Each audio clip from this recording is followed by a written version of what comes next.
E aí, galera, só na paz, na moral. Vamos continuar aqui, tá? Aprofundando um pouco mais a questão daquela catabolismo do carboidrato, tá? A gente vai aprofundar. A gente viu o processo da glicólise, tá? A gente vai aprofundar agora vendo o processo da a continuação da respiração celular em meio. Desculpa o engasgo. Agora a gente vai ver um processozinho chamado do ciclo do ácido cítrico, tá? Também conhecido como ciclo de Krebs, tá ok? Esse é um pouco mais complicado. Peço a vocês uma atenção extra aqui, tá? Ele é curtinho e ele tem muitas reações que são chatas. Não vai precisar vocês memorizar as reações, mas eu preciso que vocês entendam o processo de uma forma geral, tá? Esse processo em forma geral, ele envolve três coisas para que ele possa ocorrer, tá? A presença dos monossacarídeos, que no caso vai ser nosso piruvato, vai envolver ácidos graxos e aminoácidos, tá certo? Esse processo, ele vai exigir duas enzimazinhas, tá? Que a gente vai ver, que são formadas pelos ácidos graxos e aminoácidos, que a gente vai ver na sequência, tá? E o ciclo de Krebs ele vai envolver a oxidação completa do nosso acetato, tá certo? O acetato, a formação do acetato é justamente a transformação do nosso piruvato em acetato, que a gente vai ver como se dá, tá? E por fim a gente também vai entender depois do ciclo de Krebs a cadeia transportadora de elétrons, tá?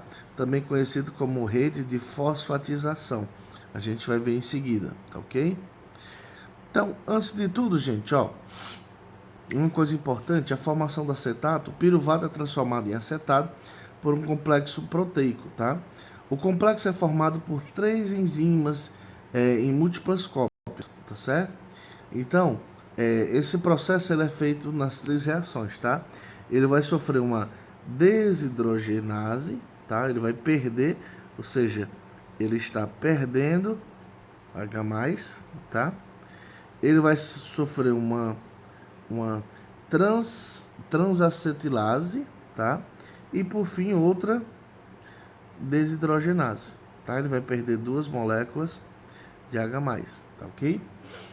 Esse processo vai ter duas proteínas reguladoras, tá? Que é a quinase e a fosfatase, tá? Elas vão ser responsáveis por quase todo o tempo em processar, realizar uma fosforilização ou uma desidratação, tá ok? Só um instantinho aqui, gente. Pronto. Ó, a gente vai ter também cinco tipos de coenzimas diferentes, tá? A TPP, a FAD, a coenzima A, ela particularmente é a mais importante desse processo ciclo de Krebs, o NAD e o lipoato.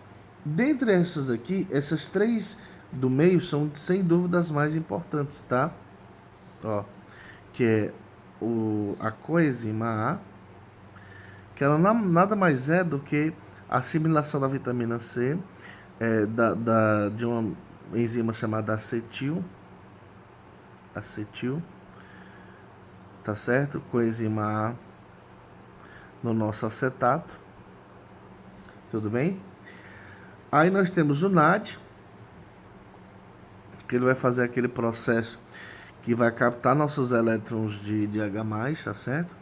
E vai virar o nosso famoso NADH+. E também temos o FAD, que vai fazer um processo semelhante, tá? Só que numa situação diferente, tá ok? Então, vamos aqui dando continuidade. Ó, aqui dando início ao processo de formação do acetato, o acetato ele é formado da seguinte maneira. Depois que a gente termina o processo de glicólise, onde é liberado duas moléculas de piruvato, tá? Ele vai perder, ele vai entrar em contato na reação com a acetilcoenzima A, tá certo? E com o NAD. Aí o que acontece? Os dois juntos vai haver uma liberação de NADH+, tá? E aí o que acontece? Além dessa liberação de NADH+, também vai haver uma liberação de CO2, ó, tá certo? Como assim, ó? Você pode ver que no processo ele está formando acetilcoenzima A, tá? E CO2. Esse CO2 aqui ele vai ser descartado, tá? E essa acetilcoenzima A, tá ok? Essa acetilcoenzima A, ela é base para a continuação do nosso processo, tá? Outro fato interessante é que esse acetil aqui, ó, essa forma inicial da nossa enzima, ele é, digamos assim, o catalisador do nosso processo, tá certo? Ou seja, nós vamos ter uma molécula de piruvato. Ele vai dar uma volta, no ciclo de Krebs ele vai ocorrer uma volta completa, e ele vai gerar essa volta duas vezes.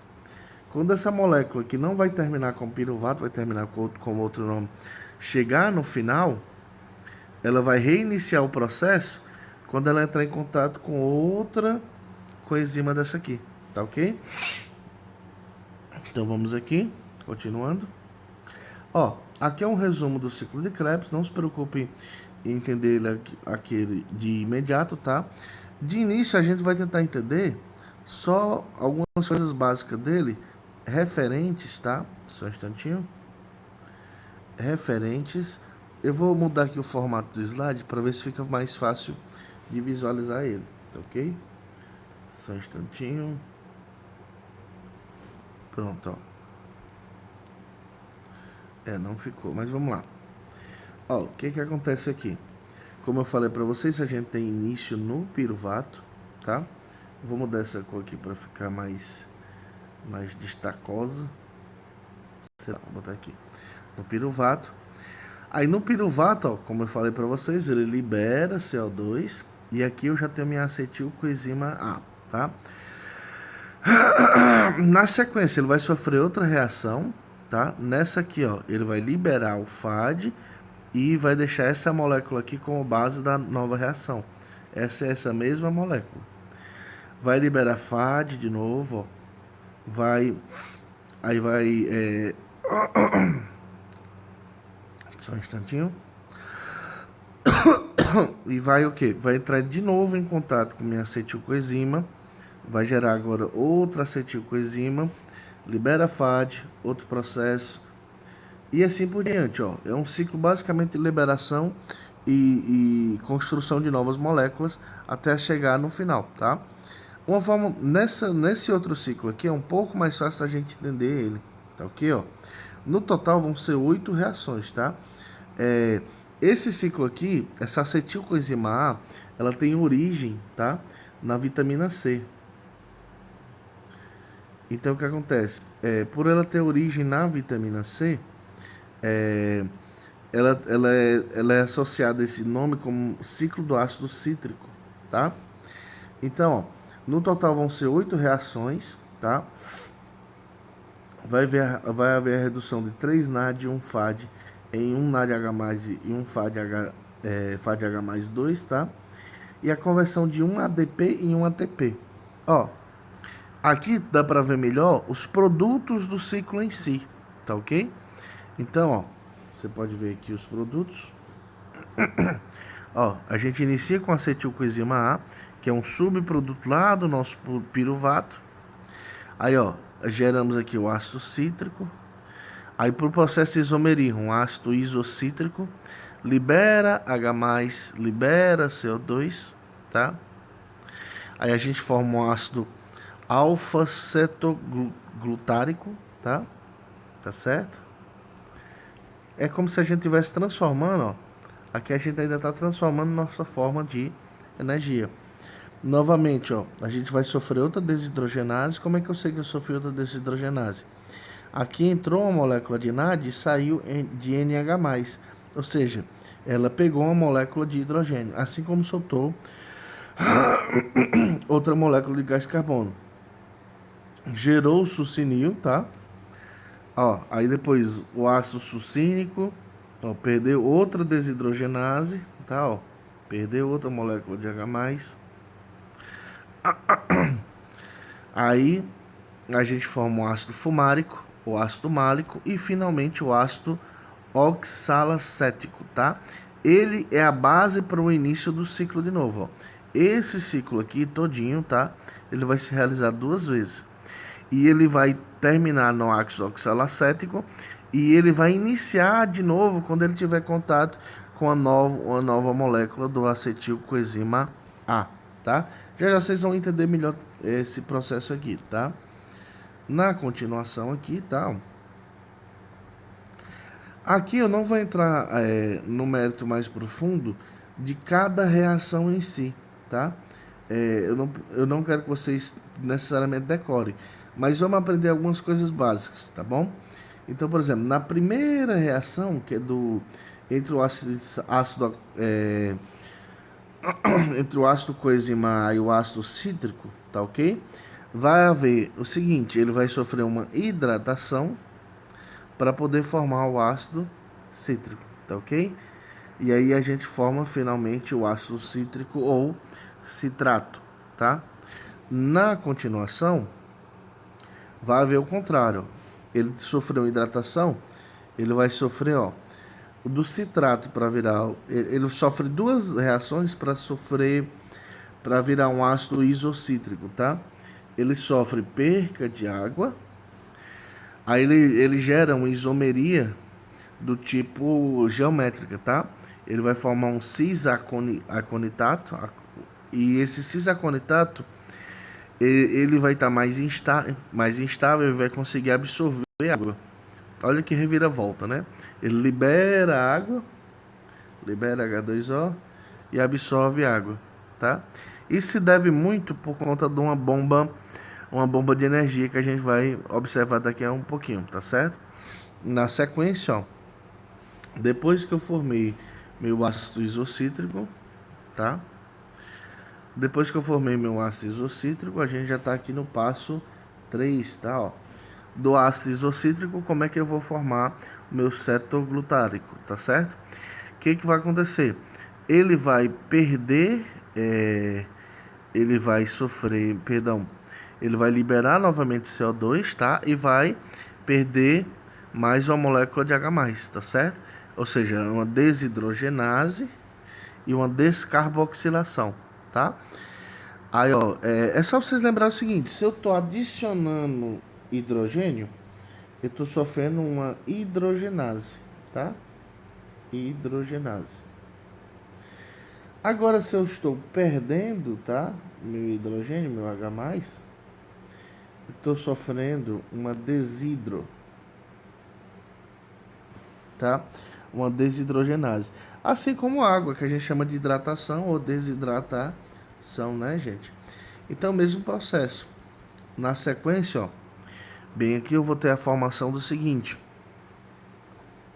Ó, eu vou ter aqui, ó. Depois disso eu tenho que o ácido glutárico, ele vai virar o succinil coenzima A, tá? Então, ele vai entrar em contato de novo com a coenzima livre, vai perder, ó, vai sofrer uma desidrogenase. Então, ele vai sofrer de novo duas reações, ó. Ele vai sofrer uma desidrogenase, porque ele perdeu H+, e uma descarboxilação. Por quê? Porque ele também perdeu CO2, tá? E aí onde a gente tem que o cetoglutarato, tá? Vai virar o nosso succinil. No caso, mais especificamente, o succinil coenzima A. Na sequência, o nosso succinil, tá? Nosso succinil, que tá bem aqui, ó. A gente vai pro processo 5. Ó, processo 5. Ele vai o que? Ele vai gerar uma molécula diferente dessa vez, tá? Ele vai entrar em contato com a molécula estável, chamada GDP, tá? Que ela é semelhante ao nosso ADP, tá? Essa molécula vai sofrer uma fosfatação e vai gerar uma GTP, tá? O GTP é bem interessante pelo seguinte, aqui ele mostra ATP, mas na verdade é GTP, tá? A GTP ela também é válida como moeda de troca, mas ela não é válida como moeda de troca em todo o organismo, mas somente dentro de reações intracelulares, tá? E aí vai gerar o nosso succinato, que por sua vez, tá? Vai ter uma relação, ele vai liberar FADH+2, tá? E ele absorveu FAD gerando, ó, de novo, uma desidrogenase, tá? Ó. As reações que mais vocês vão ver nesse processo vão ser o seguinte, vai ser desidrogenase, desidratação, descarboxilação e fosfatagem, tá certo? Aí na continuação, tá? Na continuação, por fim, nossas últimas reações, tá? Vai haver o seguinte, para formar, na última a gente tinha formado o fumarato, né? E o fumarato ele vai o seguinte, ele vai sofrer uma hidratação, dessa vez, tá? Uma hidratação. E essas partículas de OH- e de H+ da água vão formar, vão ajudar ele a formar um processo de isomerase ou isomeria, tá? Óptica, tá? Então o que acontece? Ele vai formar um malato levógero, tá? Não precisa focar tanto nessa questão da isomeria óptica, tá? Mas basicamente ele vai sofrer uma reação de hidratação, tá ok? Aí por fim ele vai gerar o L-malato, que o L-malato por sua vez, tá? O L-malato ele é conhecido também como málico, ácido málico. Por fim, um ácido málico, tá? O ácido málico ou malato, ele vai sofrer outra desidrogenase, bem aqui no final, e vai gerar o oxaloacetato, tá? Que é a base para iniciar a reação de novo. Quando esse rapaz aqui encarar novamente o nosso acetilcoenzima, tá? Quando ele pegar novamente o nosso acetilcoenzima A, ele inicia a reação fazendo todas as transformações novamente, tá ok? Então, ó, vamos aqui na sequência. Ó, aqui tem só um resumo da reação, tá? Não precisa memorizar isso aqui, tudo bem, ó. Regulação do ciclo de Krebs. Intermediário do ciclo de Krebs tem um equilíbrio dinâmico, tá? Equilíbrio é uma parte da reação química, vocês devem ter visto na primeira química geral, tá? Que tanto o processo de reagente como, tipo assim, tanto a formação de produtos como a regeneração de reagente estão em equilíbrio, ou seja, a velocidade da reação em que eu formo o reagente e que eu regenero o produto são a mesma, tá? À medida que intermediários são canalizados para outras vias, eles são repostos, justamente o conceito de equilíbrio, tá? Ou seja, à medida que eu gero produtos, eu também estou regenerando reagentes, tá? O piruvato e o fosfoenol piruvato são principais percussores. Estas reações são chamadas de anapleróticas, tá? Não precisa memorizar isso aqui, não tem bronca, tá? Aqui, ó, até um símbolo interessante para a gente memorizar. Toda vez que você vê um símbolozinho de uma reação, que geralmente a gente vê aquela seta, né? Mas quando você vê a reação assim, ó, uma seta para esse lado e uma seta para esse outro, quer dizer que ela está em equilíbrio, tá? Tudo bem? Então, na sequência, ó, regulação do ciclo de Krebs. Eu vou fazer o seguinte, eu vou antes da continuação no processo respiratório, eu vou tentar explicar por uma animação o ciclo de Krebs de uma forma mais rápida, tá? Só um instantinho. Aqui retomando com vocês, tá? Ó, a gente vai ver o processo, revisando rapidamente um pouco o processo da glicólise, tá? A gente recebe a glicose, passando pela membrana plasmática da célula, ela ainda não está na mitocôndria, tá? Aí o que acontece? Para que a gente não perca essa glicose, um dos primeiros processos que a gente viu na glicólise é a fosfatização da glicose, onde a gente pega a glicose e transforma ela numa glicose fosfatada. Ó, só a glicólise tem um total de 10 reações, tá? Então a gente vai tentar revisar essas reações, as principais, tá? Basicamente a gente vai focar um pouco mais nessas que estão em destaque amarelo, tá? Porque elas são reações de regulação, de controle, tá? Então, tipo, a gente vai ver a fosforilação da glicose, que é quando eu tenho o seguinte, a glicose entra, a gente fosfatiza ela e ela vive uma glicose fosfatada, tá? Então, entrou ATP, saiu ADP, ou seja, perdeu uma molécula de fósforo, tá? Esse processo é auxiliado pela hexocinase, que também é uma enzima, tá? Aí a glicose fosfatada, ela vai sofrer uma isomeria, tá? E vai virar uma frutose fosfatada. Na sequência, ela vai sofrer outra fosforilação, onde nós tínhamos uma frutose fosfatada, ela vai ter uma frutose difosfatada ou bifosfatada. Depois ela vai sofrer uma clivagem, que é uma molécula que está muito grande, que ela é separada, tá? Ela vai gerar um aldeído e uma acetona. O que vai acontecer? Nossa acetona ela vai virar outro aldeído novamente, tá? E o aldeído, por sua vez, o gliceraldeído, ele vai sofrer, ele vai gerar o glicerato, tá certo? Gerando outra fosfatização. Depois a gente vai ter uma síntese da ATP a partir do nosso glicerato, onde a gente entrou essas moléculas aí que vocês viram, tá? E a gente gerou os primeiros 2 ATPs nesse processo, tá? Interessante, a gente já gastou ATP e está gerando ATP novamente.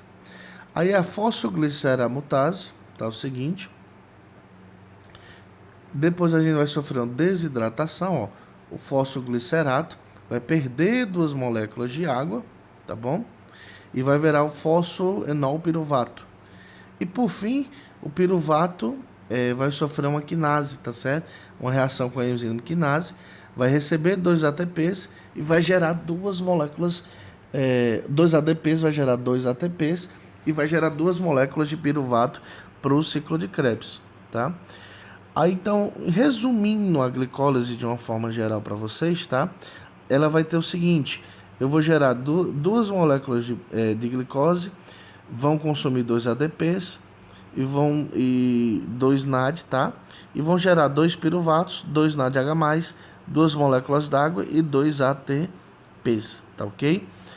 Outra forma também de visualizar isso, ó, você pode visualizar aqui na glicólise que nas 4 reações iniciais ela consumiu 2 ATPs e depois ela vai gerar 2 ATPs em cada parte, ó. Então, tipo, eu consumi 2, mas eu gerei 4 ATPs. Então, na hora que você for fazer um saldo, o saldo final vai ser de 2 ATPs, né? Porque 4 menos 2. E por fim, eu tenho 2 moléculas de piruvato que vai servir para o meu ciclo de Krebs. Lembrando que o piruvato só tem 3 carbonos, ele é uma triase. Aí agora sim, chegando na mitocôndria, tá? Esses são meus ácidos piruvatos. Ele vai entrar em contato com a enzimazinha, tá? Que é o acetilcoenzima A, tá certo? Reagindo para formar finalmente o nosso acetato, tá? Que é essa moléculazinha amarela. E que também é conhecido como acetilcoenzima A, tá? Ó, lembrando que nesse processo ele vai sofrer uma descarboxilação, ele vai perder gás carbono. Esse é o nosso ciclo de Krebs, tá certo? Ou ciclo do ácido cítrico, como é conhecido. E a gente vai ver essas reações uma por uma, tá? Não precisa decorar as reações, mas tenta entender o processo. Ó, vai haver a formação do citrato, tá ok? Essa formação do citrato, ela vai ocorrer da seguinte forma, tá? A gente tem um acetilcoenzima A no início do processo, aí a gente sofre aquele processo, aí depois da formação do isocitrato, eu vou sofrer uma desidrogenação, eu vou perder uma molécula de água, tá? E vou formar o isocitrato. O isocitrato, tá? Ele vai formar o cetoglucarato, ele vai perder uma molécula de NADH+, ou seja, uma desidrogenase e uma descarboxilação, porque ele vai perder também uma molécula de CO2. O cetoglucaranato também vai sofrer, ó, mesmo processo, desidrogenase, descarboxilação, tá? Esses são um dos processos mais repetidos que a gente tem, tá ok? Aí na sequência, ó, nós vamos produzir do succinil, a gente vai produzir uma molécula de GTP. Esse processo é bem interessante porque é o único que também é uma moeda de troca, tá? Ele também vale como energia, como ATP. Depois o succinato, ó, ele vai perder, só que em vez de liberar H+, NADH+, ele vai liberar FADH+, tá? Da sequência que a gente gera o fumarato, para gerar o malato, a gente vai tirar uma molécula de gás carbônico de dentro, ou seja, vai carboxilar, tá? ele vai regenerar o malato e vai gerar o oxaloacetato, tá? E com base nisso a gente tem o nosso ciclo de Krebs, tá ok? E o ciclo de Krebs ele vai girar mais uma vez, tá? O oxaloacetato, quando ele entrar em contato com outra molécula de acetato, tá ok? Só explicando outro processo para vocês, tá? Antes da gente dar continuidade da parte de redfosfatização, várias vezes vocês viram um processo de desidrogenase acontecendo, que a gente tem o NH+, né? Então isso vai gerar na parede celular uma espécie de concentração de H+ em um local e o outro não. E justamente essa diferença de carga elétrica vai fazer com que a mudança, a passagem de elétrons entre as células musculares na membrana plasmática gere um pulso elétrico que permita a passagem digamos assim, do nosso fosfato, do nosso ATP entre a célula, tá? Então, justamente essa sequência excessiva de processos de desidrogenação que vai gerar essa diferença de permeação que vai permitir a capacidade de gerar um pulso elétrico e que, por sua vez, vai permitir que a gente possa gerar o nosso fluxo de ATP, tá certo? Ó, por exemplo, agora ele vai ver o seguinte, justamente ó, a diferença de carga que eu falei para vocês, um está carregado positivamente, porque tem mais moléculas de H+, e outros negativamente. Essas moléculas, conforme elas vão se aglomerando, elas vão se locomover em direção à membrana, e quando elas forem eliminadas novamente para reiniciar o ciclo, tá? Elas vão funcionar como se fosse uma usina. Por exemplo, uma usina de água, que tem muita água em cima e pouco embaixo. E devido a esse ciclo, ela vai poder promover a movimentação do nosso ATP, tá ok? Aí, gente, na sequência, eu espero que tenha dado para revisar a questão da glicólise também nesse processo, tá? Aí, na sequência, ó, só mostrando de novo o esquema aqui para vocês, tá? Ó, nesse esquema, é possível a gente ver, tá? Justamente essa diferença de carga, ó. De tanto a gente realizar desidrogenase, você pode ver que fora da matriz mitocondrial existe um excesso de carga positiva, tá? Aí o que acontece? Quando eles finalmente se concentram em algum local o suficiente para que possam girar, ele vai funcionar como um processo de geração de energia, literalmente, tá? O pulso eletromagnético gerado pela diferença de carga vai fazer com que o ciclo de H+ possa facilitar o impulso eletromagnético, o impulso elétrico para que eu possa gerar o nosso ATP pela nossa célula, tá? Na aula seguinte a gente vai dar início à rede de fosforilação para terminar essa parte da biomecânica energética do catabolismo do carboidrato, tá certo? Por hora eu vou ficar por aqui. Façam as anotações, vão fazendo um resuminho, que na próxima aula a gente já pega uma atividade, tá? Eu sei que é um pouco confuso esse conteúdo, mas depois nas atividades a gente vai pegando um jeitinho, tá ok? Então, até mais e até a próxima aula.